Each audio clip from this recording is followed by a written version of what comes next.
Hello नमस्कार दोस्तों, मैं हूं आपका होस्ट और दोस्त पवन सीजवाल और आप देख रहे हैं आपका अपना चैनल क्रिएटिव पवन लाइटिंग इंडस्ट्री।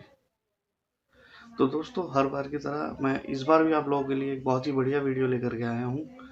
कई लोगों के कमेंट थे कि सर आप बताइए कि एलईडी बल्ब रिपेयरिंग में कौन कौन से टूल्स यूज़ होते हैं। तो मैं आपको उन टूल्स के बारे में भी बताऊंगा कि कौन कौन से टूल्स यूज़ होते हैं, क्या क्या चीज़ें यूज़ होती हैं, और उसके अलावा वो टूल्स दिखते कैसे हैं वो भी बताऊंगा, और उनका क्या काम होता है मैं ये भी बताऊंगा। लेकिन उससे पहले, वीडियो शुरू करने से पहले, अगर आप मेरे चैनल पर नए हैं तो चैनल को सब्सक्राइब कर लें और पास ही लगे बेल आइकन को ज़रूर दबा दें, ताकि मेरे आने वाली हर नई वीडियो की नोटिफिकेशन आप तक सबसे पहले पहुंच जाए। और वीडियो अगर अच्छी लगे तो लाइक ज़रूर कर देना और अपने दोस्तों के साथ शेयर कीजिए। चलिए आपको दिखाता हूँ टूल्स। आपके सामने ये सीरीज बोर्ड रखा हुआ है, तो सबसे पहले हमें इसी की ज़रूरत पड़ेगी। आप देख सकते हैं 2 होल्डर है, एक सीरीज में है, ये देखिए यहाँ पे एस लिखा हुआ, ये एस लिखा है, और ये इधर डी लिखा हुआ है, तो ये डायरेक्ट है, ये सीरीज है। ये सेक्शन सीरीज का है इतना, और ये यहाँ से इतना सेक्शन ये डायरेक्ट का है। तो मैं इसको बोर्ड में लगाता हूँ और यहाँ से ऑन होता है और मैं यहाँ से टेस्टिंग कर लेता हूँ। ये खुद ही मैंने बनाया हुआ है, और अभी आने वाले टाइम में जब रिक्वायरमेंट बढ़ेगी तो मैं सीरीज़ बोर्ड और ये मतलब पूरी किट जो रिपेयरिंग की है वो सब देना शुरू करूँगा। तो सबसे पहले ये सीरीज़ बोर्ड हो गया, आपको पता ही है। अब इसके बाद आता है एक प्लायर, ठीक है, ये प्लायर। उसके बाद ये टेस्टर, लाइन टेस्टर, ठीक है, ताकि कहीं पे भी जो लाइन अगर चेक करनी है, कहीं करंट वगैरह चेक करना है, तो वो हम इससे कर सकते हैं। उसके बाद आता है ये ब्रश। इस ब्रश से हम क्या करते हैं, जो एमसीपीसीबी पे सोल्डरिंग करते हैं और जो उस पर एक्स्ट्रा फ्लक्स रह जाता है उसको हम इससे साफ करते हैं। ये एसीटोन है, ये एसीटोन है, पीसीबी क्लीनर लिखा हुआ है। तो जब ड्राइवर में हमको सोल्डरिंग करते हैं तो इसको स्प्रे करते हैं और इससे घिस देते हैं, तो वो वहाँ से साफ़ हो जाता है, एक्स्ट्रा जो फ्लक्स होता है। तो स्पार्किंग के चांसेस जो हैं वो कम होते हैं। जो एक दूसरे पे फ्लक्स जो बढ़ जाता है, एक दूसरे पे चला जाता है पॉइंटों पे, वहाँ से शॉर्ट होने के चांसेस जो हैं वो ख़त्म हो जाते हैं। उसके बाद आपको चाहिएगी एक ट्वीज़र, चिमटी। ये होता है एसएमडी एलईडी चेक करने के लिए। उसके बाद ये होता है कटर, वायर वगैरह काटने के लिए, या फिर एमओवी वगैरह काट के निकालने के लिए ये कटर होता है, ठीक है। ये वायर वगैरह भी काट सकते हो इससे, और क्या नाम है, कोई भी एक्स्ट्रा चीज़ जो भी हो आप काट सकते हो, और ये इतना पहना होता है कि ये पेपर को भी काट सकता है। उसके बाद आपको चाहिएगा एक लाइनर, सॉरी, उसके बाद चाहिएगा एक लाइनर। कोई भी मतलब एमसीपीसीबी से जब स्क्रू निकालते हैं उसके लिए आपको लाइनर पेचकस चाहिएगा। ये डबल साइडेड है, एक साइड ऐसे है और एक साइड पे इसमें 4 मुंह का है। उसके बाद आपको चाहिएगा शोल्डर, ठीक है। इसका मैं गेज आपको दिखा देता हूँ, ग्रेड क्या है इसका। इसका ग्रेड है, क्लियर हो जा, 60-40 का, यानी इसमें 60% टिन है और 40% लीड है, ठीक है।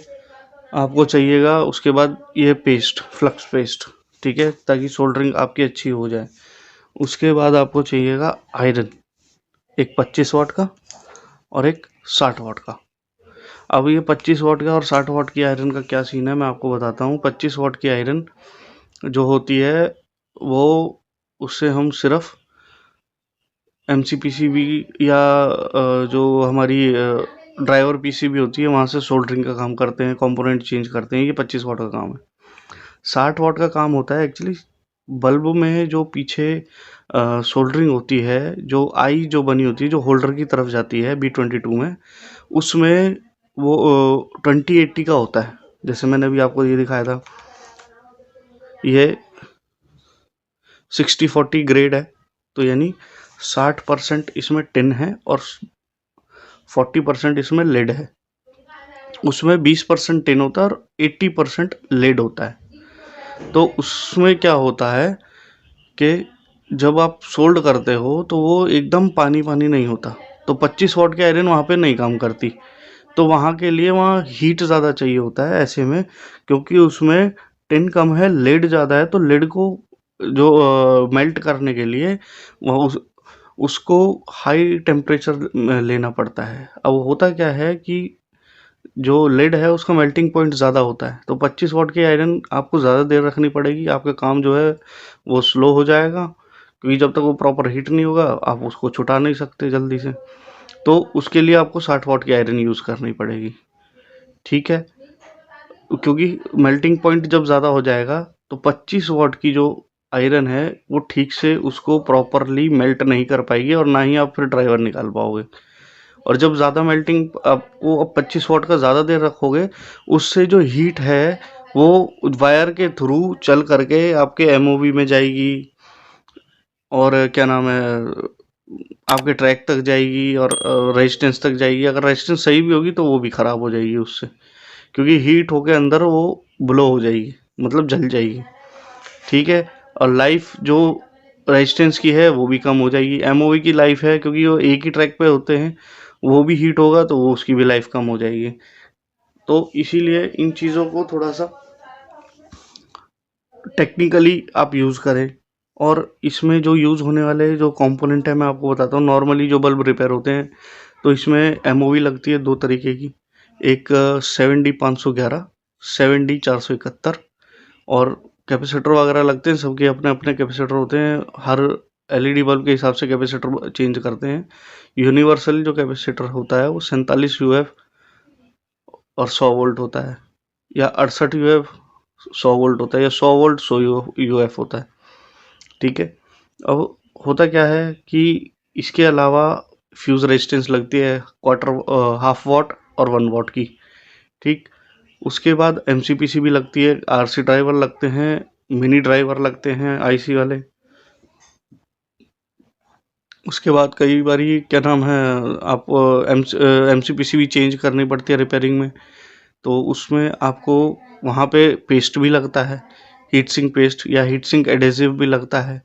क्योंकि कई बारी हमारे पास पीसीबी ऐसी आ जाती हैं जिनमें वो पत्तियों पे एमसीपीसीबी को लगाते हैं, उसमें कॉर्नर में दो पत्तियाँ होती हैं, उसको पंच करके दबा करके एमसीपीसीबी उसके नीचे दबा दी जाती है। तो ऐसे में आप उसमें होल करके उसका मतलब जो प्लेन जगह है वहाँ पे गड्ढा हो जाता है, ठीक से हीट सिंक पे कांटेक्ट हो नहीं पाता एमसीपीसीबी का। तो ऐसे में हम क्या करते हैं कि एडेसिव लगाते हैं, चिपका देते हैं उसको उसी पेस्ट से, वो यूज़ होता है, ठीक है। उसके अलावा मैंने आपको बता ही दिया है, ये एसीटोन वगैरह जो होता है वो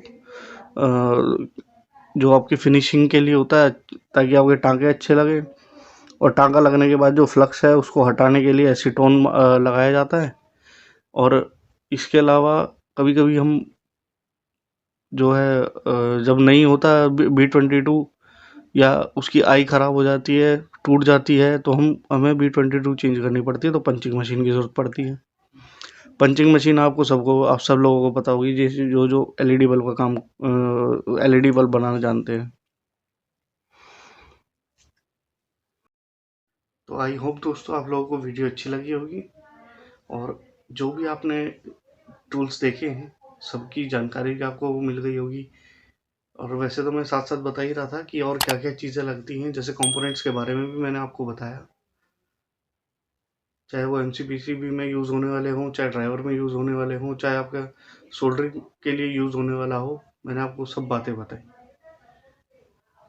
अगर आप मेरे यूट्यूब चैनल का जो मेरा व्हाट्सएप ग्रुप है उसमें ज्वाइन होना चाहते हो, जिस पे मैं रिपेयरिंग के बारे में हम काफ़ी उसमें लोग हैं जुड़े हुए हैं, और जैसे हमारे काफ़ी सारे सब्सक्राइबर हैं, जसवीर सिंह जी हैं और उसमें टांक बाबू जी हैं और वेदा सर हैं, वेदा असलम जो एक्स आर्मी से तमिलनाडु से, गोपाल वंजारी हमारे सबसे बढ़िया टेक्नीशियन हैं इस टाइम पे, और एक जो